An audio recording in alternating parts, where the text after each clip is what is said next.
दोस्तों, बहुत समय पहले की बात है। किसी नगरी में एक युवक रहता था। वह युवक बहुत ही शर्मीला था। वह इतना शर्मीला था कि जब भी उसके सामने कोई भी नया व्यक्ति आता तो वह उससे बात तक नहीं करता था। यहाँ तक कि वह जिन्हें जानता था, पहचानना था, उनसे भी बात करने में बहुत शर्माया करता था। वह उनसे भी ठीक से बात नहीं कर पाता था और अपनी इस समस्या के कारण वह खुद भी बहुत परेशान रहता था, क्योंकि वह अपने जीवन में कुछ भी कर ही नहीं पा रहा था। धीरे धीरे समय बीतता गया और समय बीतने के साथ साथ उस युवक की शर्म आने की आदत और भी बढ़ती चली गई, जिसके कारण वह अत्यधिक निराश रहने लगा, परेशान रहने लगा, चिंतित रहने लगा। उसे यह समझ नहीं आ रहा था कि वह अपनी इस समस्या से किस तरह से छुटकारा पाए। उसके घर वाले भी उसकी इस समस्या को लेकर बहुत चिंतित रहते। वे सोचते थे, इसका क्या होगा, ये अपने जीवन में कुछ कर पाएगा भी या नहीं। जब भी वह कहीं पर काम के लिए जाता तो लोग भी उसके सीधेपन का फायदा उठाते, उसे परेशान करते। वह कुछ ज्यादा कह नहीं पाता था, जिसके कारण उसे कोई कुछ भी कह देता और वहां से चला जाता। इन्हीं सब कारणों की वजह से उसका मन कहीं भी और किसी भी काम में नहीं लगता। वह हर काम को कुछ ही दिनों में छोड़ दिया करता। उसके मन में बहुत कुछ चल रहा था। उसके मन में विचारों के तूफान उठ रहे थे। वह सबसे बहुत कुछ कहना भी चाहता था, लेकिन अपनी इस आदत के कारण वह किसी से कुछ भी नहीं कह पा रहा था। वह अंदर ही अंदर घुटता चला जा रहा था। सारे विचार, सारी बातें उसके मन में ही दबी रह जाती थी, लेकिन कभी भी वह किसी से भी अपने मन की बात नहीं कह पाता था। जब वह छोटा सा बच्चा था तब उसे लोग बहुत पसंद करते थे। उसकी इस आदत को भी लोग सराहते थे, लेकिन अब जब वह बड़ा हो गया, युवा हो गया, तो इसी आदत के कारण उसे अपना जीवन जीने में अतिरिक्त परेशानियों उठानी पड़ रही थी। और वह युवक भी अपनी इस आदत के कारण बहुत परेशान रहता। वह अपनी इस एक आदत से छुटकारा भी पाना चाहता था। वह चाहता था कि वह लोगों से अपने मन की बात खुलकर कह पाए और जो कुछ भी वह करना चाहता है, जो कुछ कहना चाहता है, सबसे वह खुलकर कह सके, कर सके। लेकिन जब भी कोई दूसरा उसके सामने आता तो उसकी जुबान मानो खुलती ही नहीं। यहाँ तक कि वह अपने माता पिता के सामने भी ठीक से बात नहीं कर पाता था। केवल उसके कुछ मित्र थे जिनसे वह अपने मन की बात कर पाता था। जब भी वह किसी बात का जवाब देता तो लोग उसकी हंसी उड़ाते थे, उसका मजाक बनाते। लोग कहते हैं कि आज तो तेरे मुंह में भी जबान आ गई है। ये समस्या दिन ब दिन बढ़ती चली जा रही थी और इस समस्या के कारण अब उसके पिताजी भी अत्यधिक चिंतित रहने लगे थे।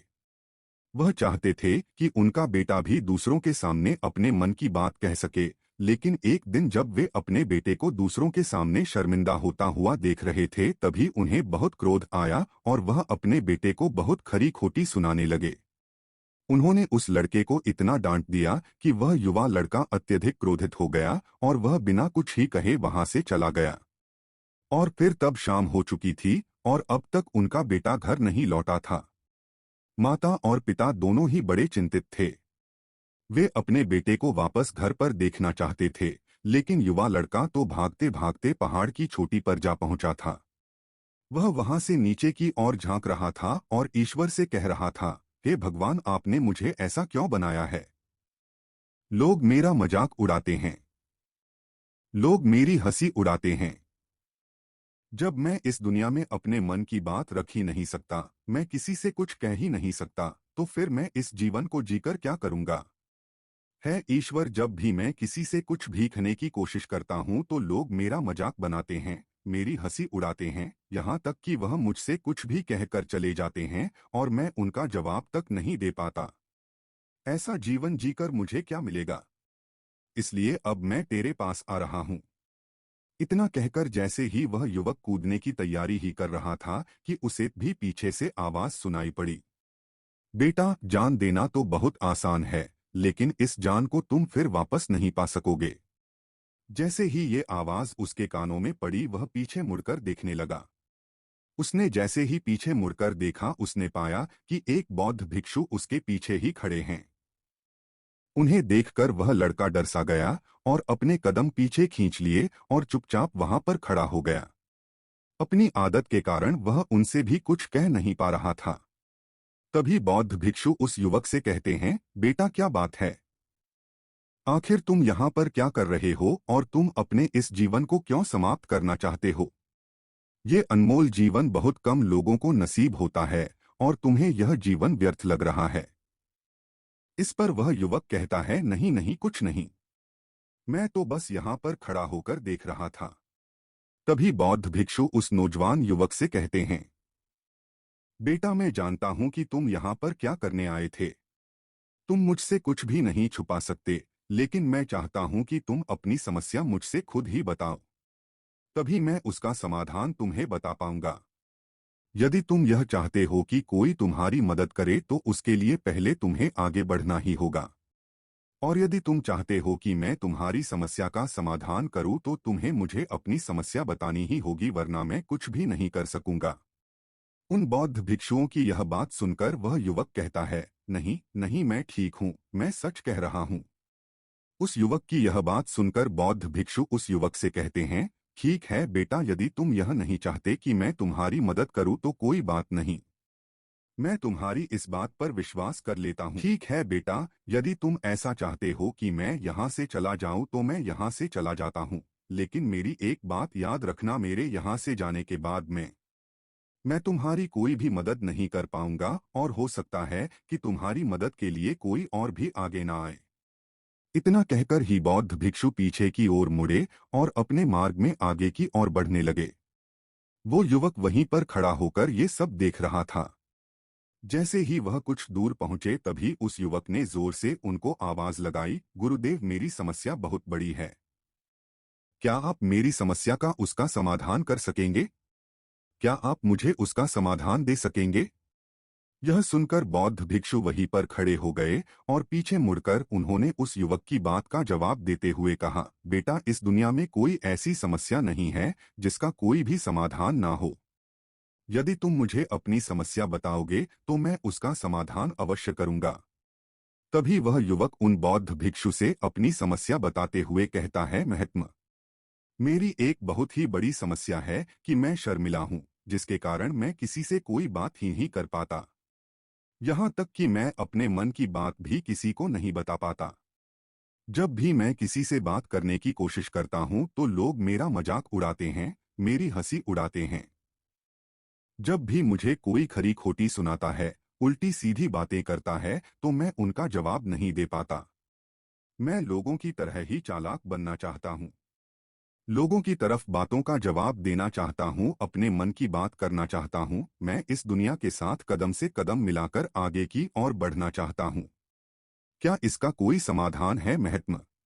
उन बौद्ध भिक्षु ने उस युवक की सारी बातें बहुत ध्यानपूर्वक सुनी और फिर जवाब देते हुए कहते हैं, बेटा जरूरत से ज्यादा शर्मीलापन होना, इसका अर्थ ये है कि तुम्हारे अंदर कोई डर है जिसे तुम पहचान नहीं पा रहे हो, जिसका कारण उसका समाधान करने में भी तुम असमर्थ है।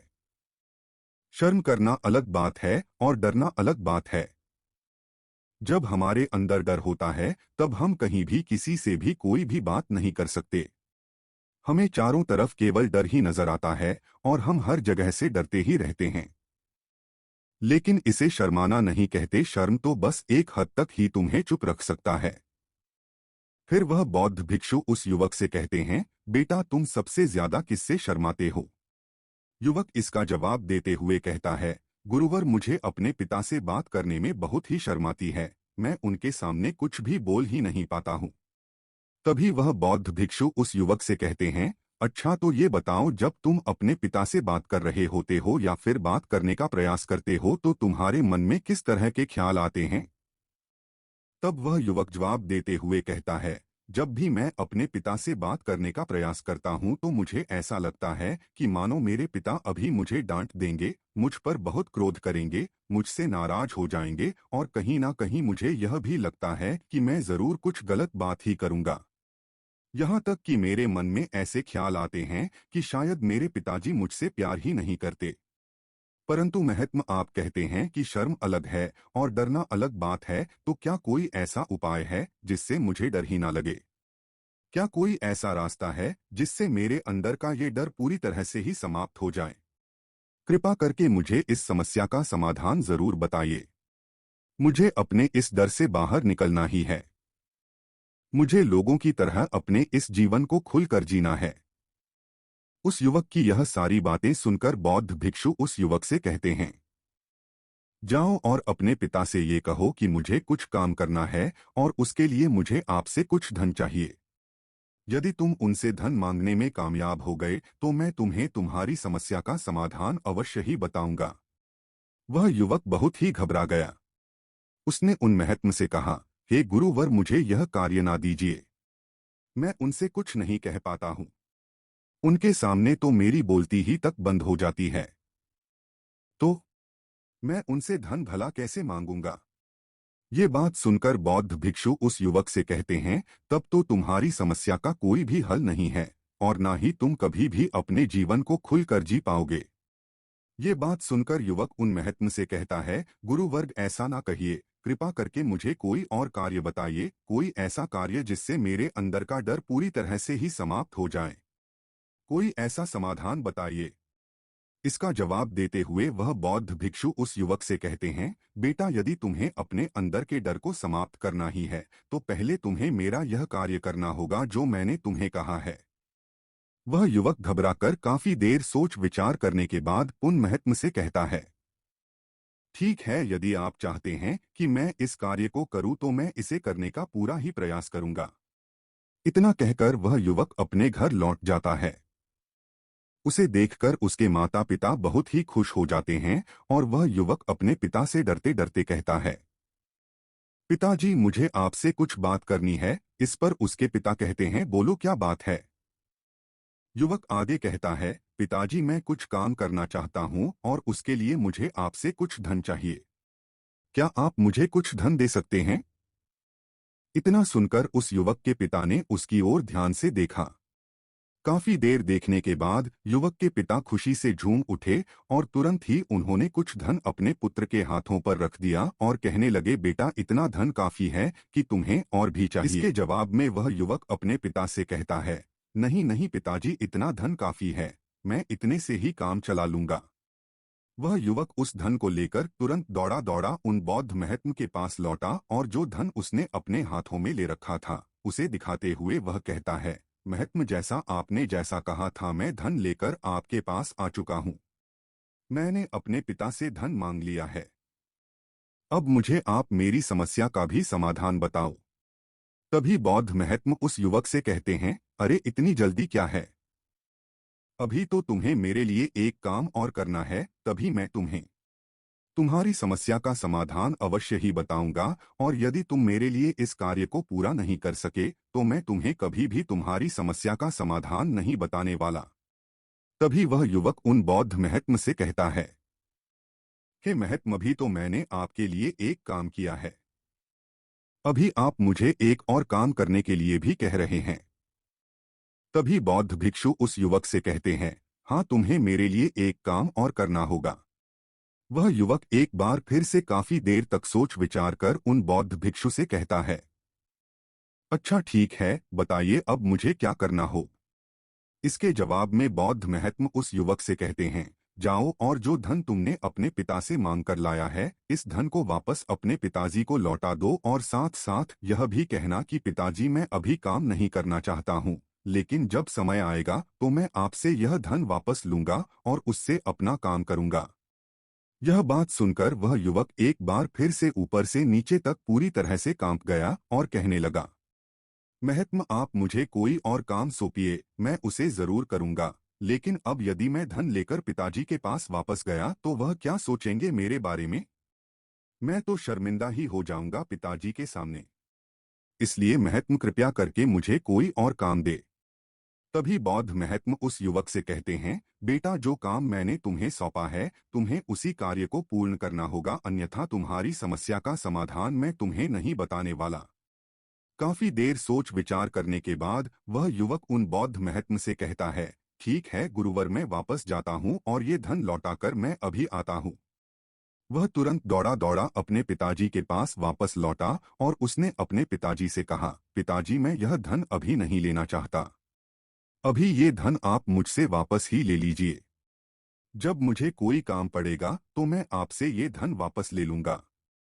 उसके पिताजी ने उस युवक की तरफ घूर घूर कर काफी देर तक देखा और फिर मुस्कुराते हुए कहने लगे, बेटा, मैं समझता हूं कि किसी भी काम को शुरू करने से पहले हमें उसके बारे में जानकारी इकट्ठा करनी चाहिए। उसके बारे में समझना बहुत जरूरी है। कब क्या, कैसे और कब इसे करना है, इसके बारे में भी हमें जानकारी लेनी जरूरी है। कोई भी काम ऐसे ही नहीं शुरू किया जा सकता। उसमें हम कामयाब होंगे भी या फिर नहीं, इसका भी अनुमान हमें लगाना पड़ता है।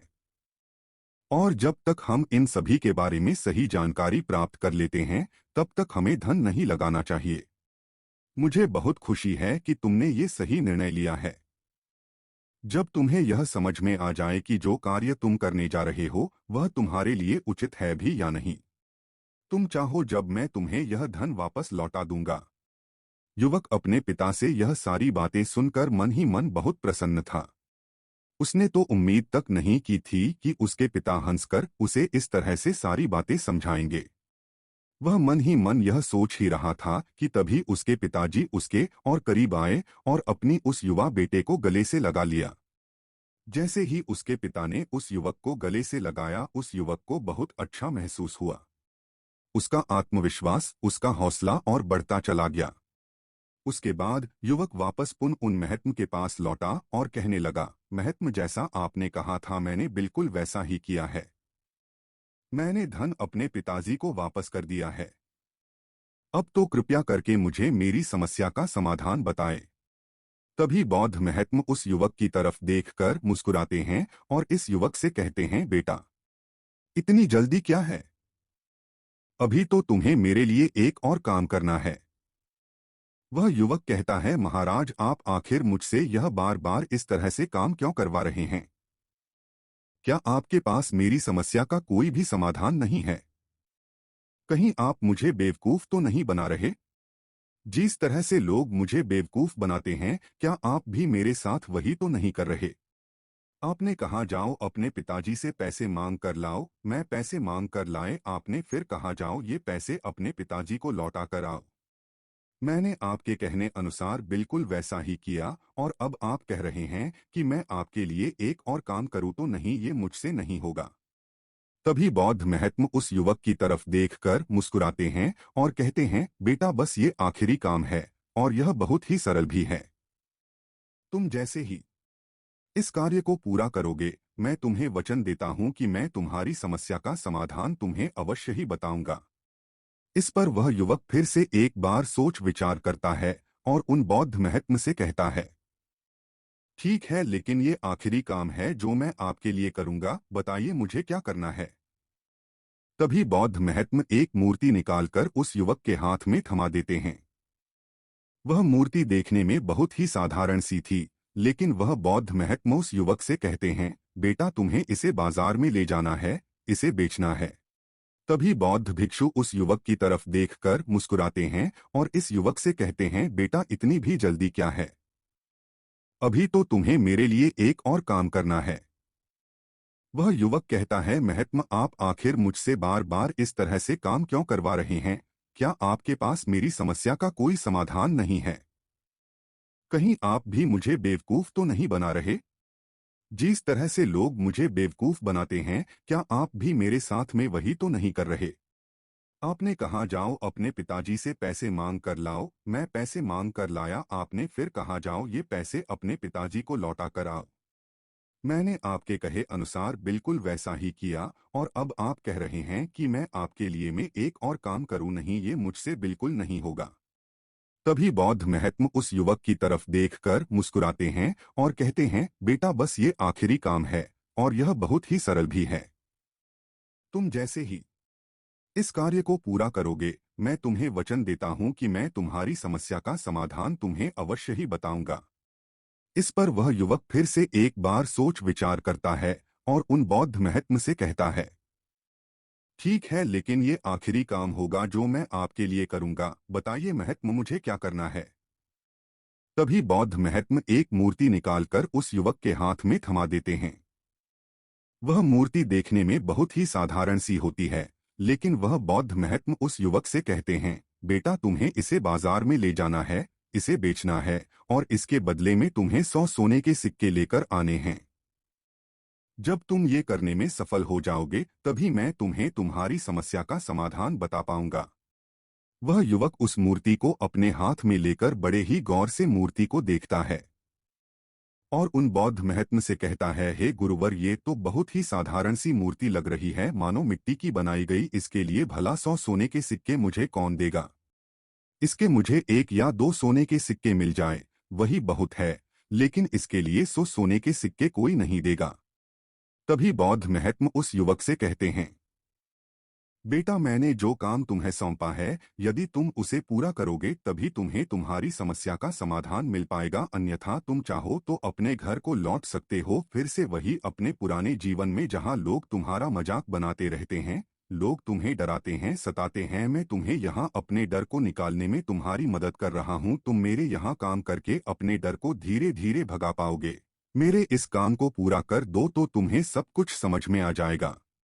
वह युवक उन बौद्ध महात्मा की बात सुनकर मन ही मन यह विचार करता है कि मुझे तो मेरी समस्या का समाधान किसी भी हालत में चाहिए ही, जिस कारण वह उस मूर्ति को उठाकर बाजार की ओर चल पड़ता है।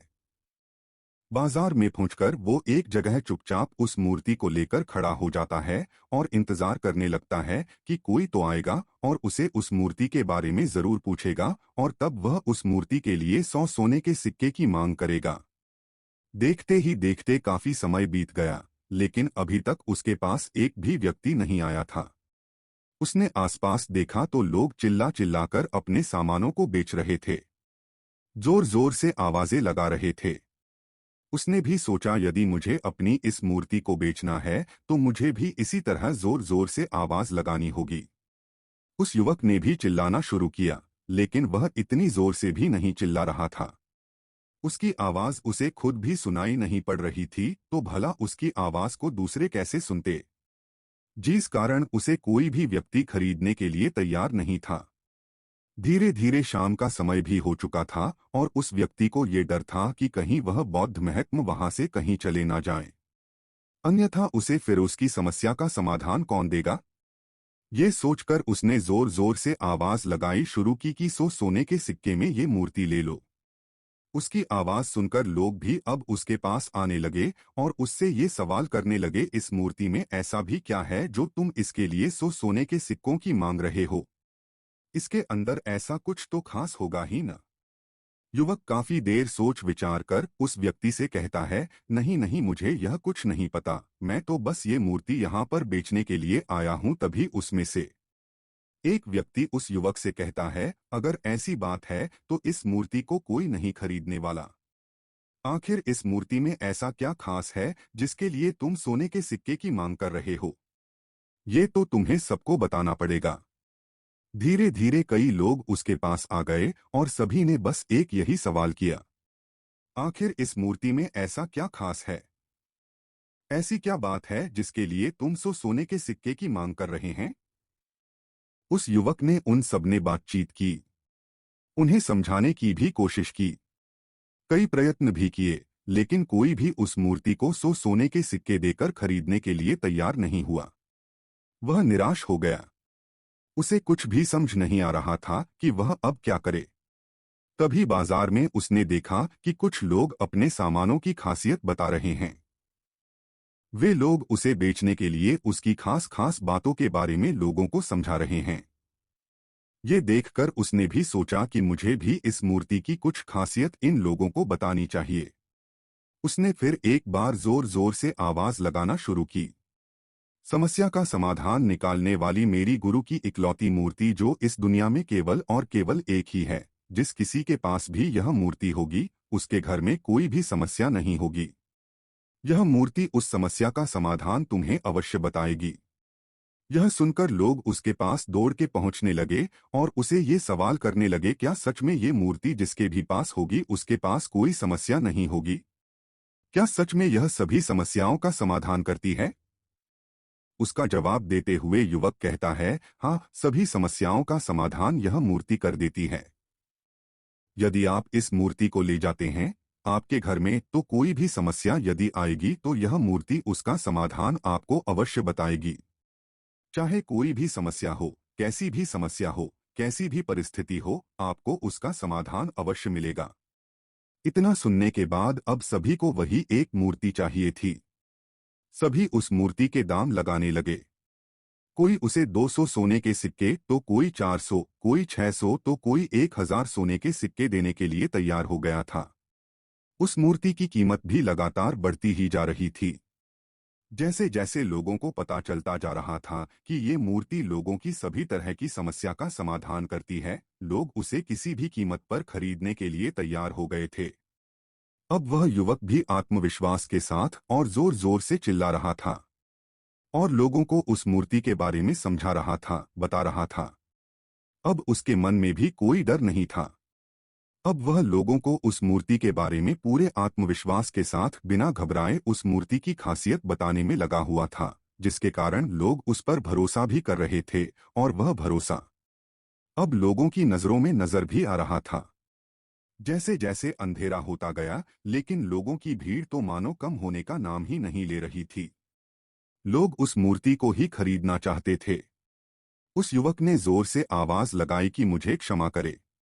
यह मेरे गुरु की मूर्ति है और मैं इसे बेचना नहीं चाहता। इतना कहकर वह युवक उस मूर्ति को लेकर वापस खाली हाथ लौट आया और उन महात्मा के पास पहुंचा और उन गुरुवर से कहने लगा, हे गुरुदेव, आपका बहुत बहुत ही धन्यवाद। इस मूर्ति ने तो मेरी समस्या का समाधान कर दिया। मुझे समझ में आ गया कि मेरी क्या समस्या थी। हालांकि मैं इस मूर्ति को बेचकर सोने के सिक्के तो आपके लिए नहीं ला पाया, लेकिन मुझे मेरी समस्या का समाधान अवश्य मिल गया। आपका बहुत बहुत धन्यवाद। इस बात को सुनकर बौद्ध महात्मा उस युवक से कहते हैं, बेटा, मैंने तुम्हारी समस्या का समाधान नहीं किया है। तुमने तो खुद ही अपनी समस्या का समाधान किया है, अपनी समस्या तुमने खुद ही सुलझाई है। तुम्हारे मन में हजारों सवाल थे, मैं ये करूंगा तो लोग मेरे बारे में क्या सोचेंगे? यदि मैं अपना मुंह खोलूंगा तो लोग मुझ पर हंसेंगे। यदि मैंने मुंह खोला तो मैं कुछ गलत ही कहूंगा। ऐसे कई सारे विचार तुम्हारे मन में थे। ऐसे कई सारा डर तुमने अपने मन में पाले रखा थे। लेकिन जब इस मूर्ति के बेचने के दौरान तुमने जब उन हजारों लोगों का सामना किया, उनके सामने खुलकर अपनी बात रखी, उनके सामने खुलकर वह कहा जो तुम्हें कहना था, तो तुम्हारे मन का डर खुद खुद ही समाप्त हो गया। जिसे तुम शर्म आना कहते थे, वो अपने आप ही तुम्हारे भीतर से कहीं गायब हो गया।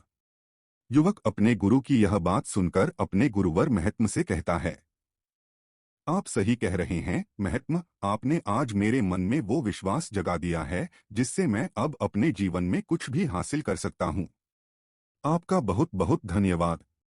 तो दोस्तों, कैसी लगी आपको ये कहानी कमेंट बॉक्स में जरूर बताएं।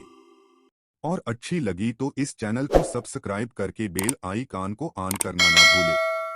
तो मिलते हैं अगली कहानी में, तब तक के लिए अपना ख्याल रखें। धन्यवाद।